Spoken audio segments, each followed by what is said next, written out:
going to show you my family style of soft tacos or nachos. You can use the same meat sauce that we're going to make for both. It's pretty simple, very little cleanup. It's a one pot deal, well, pan in this case. So you do need a pan and you'll need a spatula. Besides that, all you're going to need is a cutting board, a sharp knife, a couple spoons, and we're going to drain some beans later. So I have this little strainer, but you don't even need that if you don't want to. You can just put the top on the can and rinse it out and drain it. It just is much faster with the strainer. So that being said, let's get to the ingredients. So my family likes to use this meat sauce either for tacos or for nachos. So you want to start out by deciding which one, and you're either going to get some tortillas or tortilla chips and a pound of meat. Now I'm using beef, but you can use any type you want. Pork, chicken, turkey, whatever. If you're doing something like a fish taco or like a shredded chicken taco, I would use a different recipe. In fact, let me know in the comments if you'd be interested in that. And for this one, it's really going to be up to you how mild or spicy you want this to be. So I would start with a pack of taco seasoning that's pre-made. Now, if you're not interested or you want to make your own, there's plenty of videos online. Usually it's a combination of ground cumin, chili powder, onion powder, garlic powder, salt, and some cornstarch, probably some other stuff if you want to make it spicier.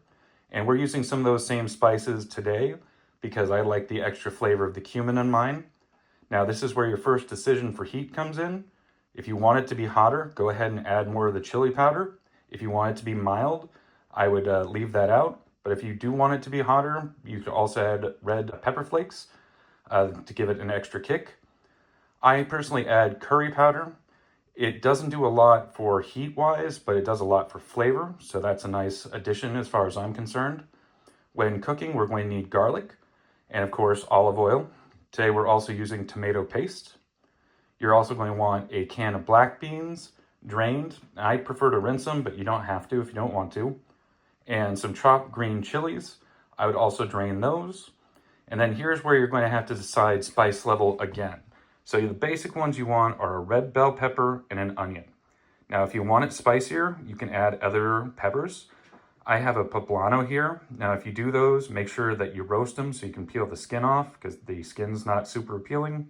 But you can also go even hotter peppers, however much or as little as you want. That's up to you. You can also go with jalapenos. Now, if you cook the jalapenos that have been already cooked, like these ones here, remember they will get softer and will mild out a little bit when you're cooking. You can also use them as a topper, and that's what we're going to be talking about next. So this is probably my favorite part about when we do tacos and nachos is the toppers. And the reason is you can take the same meat mixture, which is delicious by itself, and you could have it for a couple different meals and just add extra stuff to it, and it's completely different. Best way to do leftovers is have variety. So if you're doing regular tacos or cheese, just any shredded cheese, I like a Mexican blend or a cheddar. You can also, if you're wanting to do nachos, use that and just melt it in the microwave for a bit. Or you can get that gelatinous, I don't even know what to call that consistency, but that delicious cheese that you get at like baseball games and high school cafeterias. If you want to have extra vegetables, you could always do shredded lettuce. You can chop up some green onions, throw that in there. You can go with tomatoes, avocado. If you want some extra spice, you can add some jalapenos. You can do some hot sauce, salsa. And, you know, if you do go a little overboard on your hot, then you can always use some sour cream to cool that off. But yeah, you can just mix and match these however you want. Whatever goes together for you, that's what to do. All right. I know we've been doing a lot of diced onions, so we're not doing that on this one. We're going to just do it nice and slice. You can make these as thick as you want. Since they're pretty long, I would recommend doing them fairly thin, but it all depends on how chunky you want it. And if they're too long for you, just take them, come down the middle, and you should be good to go. Okay, for the bell pepper and basically for any of your peppers, you can cut it in a couple different ways. The way I like to do it is go in first. I like to pierce the skin. Now, with any pepper, you basically don't want to eat the seeds, period. And with the hot peppers, that's where you get a lot of the heat. So you can eat the seeds, but that's where your heat's going to come through if you have a jalapeno or any of that stuff. I personally don't like eating the seeds, so you can just go in and cut through this tissue here.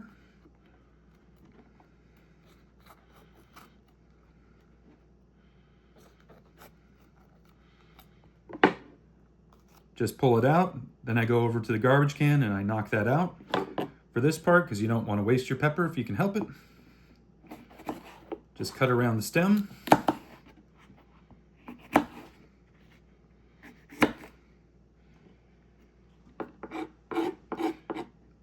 And then I'm going to come back and show you the size of the pieces that we want for this one. Okay, so you can dice this if you want, but I do like my vegetables kind of chunky when it comes to tacos. So I'm first taking these little pieces and cutting them into little strips.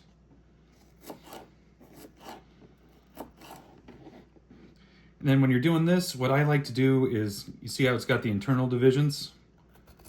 I like to just cut along those, make it easier to deal with. And once again, just strips. Now these are pretty fat, so I'm going to cut these in half again.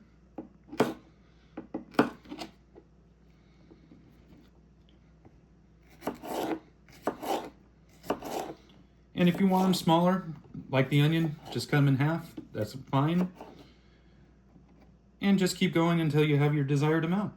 Okay, so I have all my stuff set out and we're going to start cooking. Start by heating up your pan, and then you're just going to put a little oil in. You don't need too much, especially if you have a higher fat meat, because that's also going to give you some lubrication later. Go in with your veggies.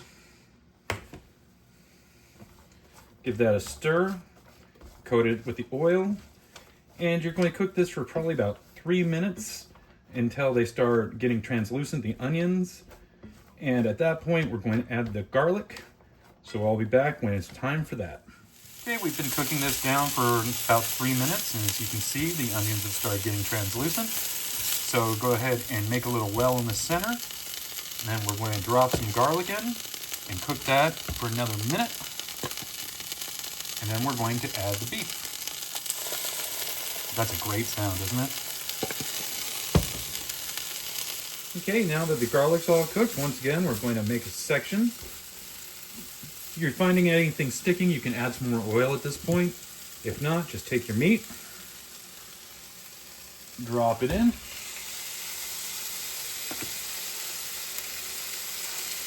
Just start mashing it up.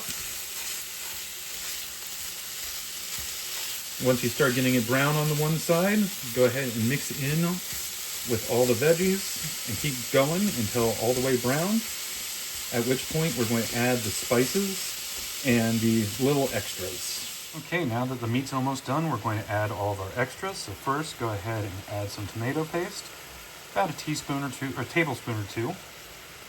Then we're going to add in our beans.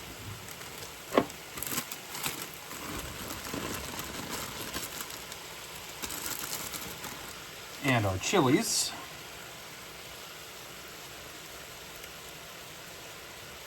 And we're going to stir that all around, cook it for about another minute or so, and then we're going to go in with the spices. Okay, now that we've mixed all that stuff in, we're going to go in with the spices.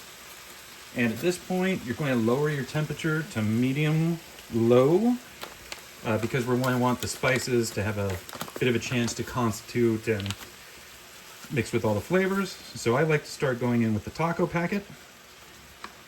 Like I said, you can be done at that point if you want. I like to put in some extra cumin, not too much.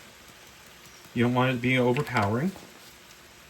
Then we're going to grab the chili sauce, or sorry, chili powder. Now this is where it matters how spicy you want it. Right now, if you want mild, you're good. You don't need to add anything. If you want it a tiny bit hotter, just a itty bitty. That's about it. We don't want it too spicy in our house. And then, like I said, I like to add curry powder. Once again, this doesn't really affect the hotness, but it does add a nice flavor to it. Let's go in with that. This is also where you would mix in your jalapenos if you wanted to. That poblano chili did kind of turn into a paste, so you could put that in now. And then lastly, what you want to do is add about a half a cup to a cup of water, because there is cornstarch in the taco seasoning mix. So you want to add the water to get that hydrate, and it's going to make a nice thick sauce like you can see there. Okay, so after that, all that's left is plating and eating. Okay, so we're going to make the soft taco now. So the first step is taking out your tortilla, and you're going to want to put some cheese and then microwave it for between 10 and 15 seconds just to get the cheese melting and to loosen this up, especially if it's been in the fridge. Then what I like to do is I like to go in first with either shredded lettuce, or actually if you want a bigger crisp, you can do some shredded cabbage. That's what that is right there. You want to keep this end clear because that's where you're going to fold later, so kind of keep everything towards the top. Okay, then I like to have the meat be one of the last things, so we're doing salsa now.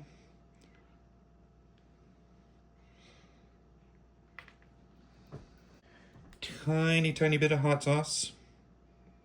Up to you how much you want to use. Then I'm going to go in and grab a few jalapenos, put those in there. Once again, this all depends on how much spice you want. Now, I'm going to be brave and put an extra couple jalapenos on here. And the only reason I'm going to do that is because putting some sour cream on there. Sour cream will help cool it down if it's a little too hot. It's kind of like how you drink milk if you have a hot pepper. Okay. Now finally the meat.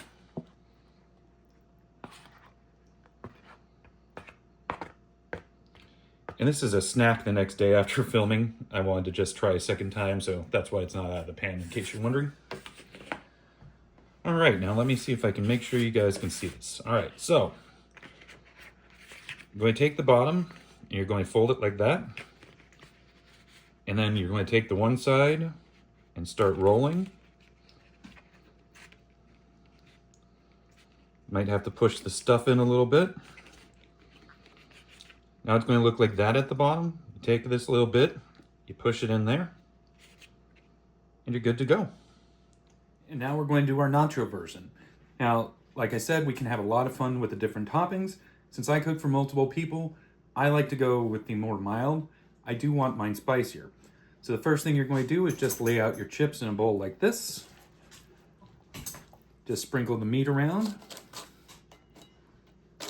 If you want your nachos really meaty, just pile it in there. Just want to separate it. Just try to evenly distribute. I have someone very interested. I don't know if she's getting in on camera or not. Okay, so the healthy version of this is you take your shredded cheese and you put that on there. That's not what I'm doing. I'm doing the classic school nacho, somehow liquid gelatinous cheese. Because I've been craving it. I don't know what to tell you. I wish I could say I wanted to do the healthier version, but I don't. So just spread that around as best you can, coat everything. Now, I tried to get some olives, but the store was out when I went, so I wasn't able to do that. You can do some sliced black olives if you want to on here. Like I said, I want to do spicier, so I'm just going to pile on the jalapenos.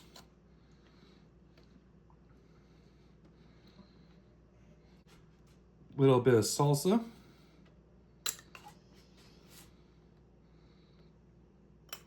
And once again, however much you want to do. This is the fun part. You get to put however much or as little as you want of any of these things. Now going in with a little hot sauce.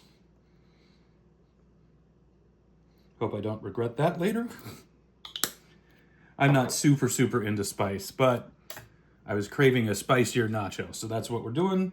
But in case it's going to be too spicy for me, I'm going to put a nice dollop of the sour cream to help cool off my mouth if I start burning it off. Okay, and with that, it is time for me to eat.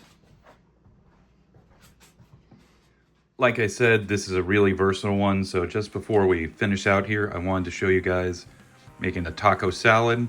Got the taco meat in. We've got the green onions, diced tomatoes, adding a little radish, cucumbers. The lettuce is all under there. I'm going to add some croutons and some balsamic vinaigrette. Toss this bad boy up, and that's going to be my midnight snack.